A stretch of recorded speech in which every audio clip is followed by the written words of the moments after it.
Ay! What's up guys? Andito po ako sa aming garden. Garden na medyo madamo. Actually, madamo talaga na. Hindi pa na, tawag ko? Ano nga pong tawag doon? Nalilinisan na puputulan ng damo. Ang didilig po ako dito. Sa araw-araw dinidiligan dapat na halaman. Kasi tingnan nyo po, hindi ko po alam kung uulan. Hinihintay ko po kung uulan. Kahapon po dinulig ko yan. Pero umulan po nung mga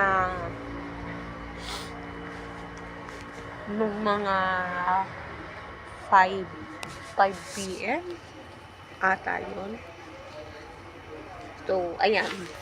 Meron po sa pasapa hanggang ngayon.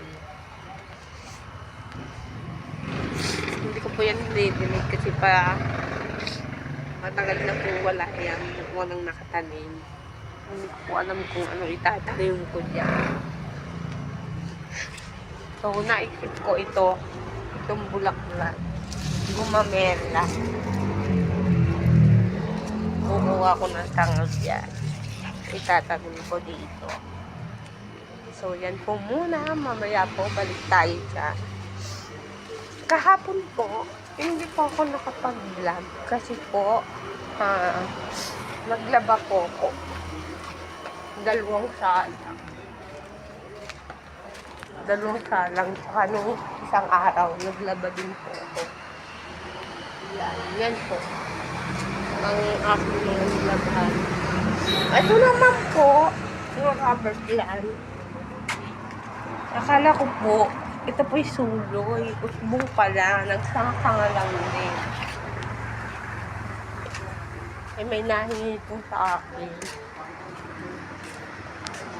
Ayan po, papalapit po ako kay Madi kong makulit. Hindi ganyan po, makipaglaro po ako sa kanya.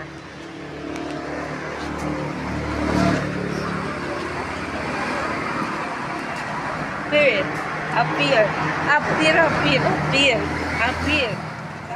Ako. Ulit po yan. May nagsauli po niya.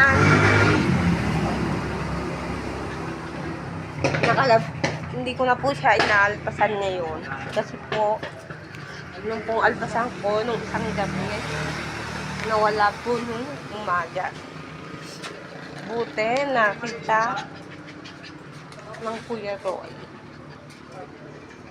Pinsan ko po, Kuya Roy. Bale, ang nanay ko po, at saka ang nanay niya magkapatid.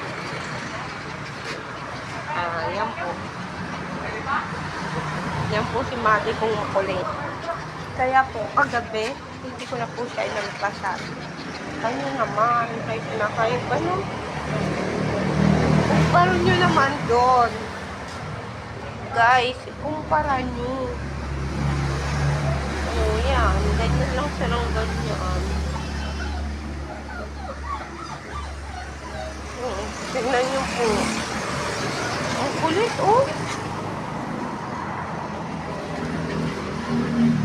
Papaliguan ko silang 2. Papakita ko po sa inyo kung paano ko paliguan yan 2 yan. Ito po muna. Ito pong makulit na to. Pagkatapos ito.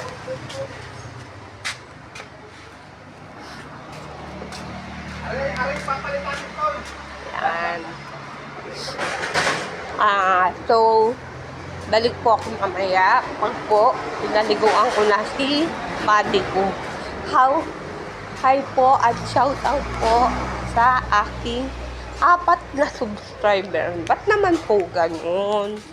Nakalima lang po akong subscriber nung nakaraan. Tapos, inalis nyo pa po. Nag-unsubscribe pa po kayo. Bakit naman po ganun? Subscribe po kayo ulit. Gulong na sana ng bahay. Hindi po para sa akin. Yan. Para po dito. At saka po dito. At saka po dito. Please, please. And that's all. Bye-bye. See you later. Pag nakahanda na si Maliku.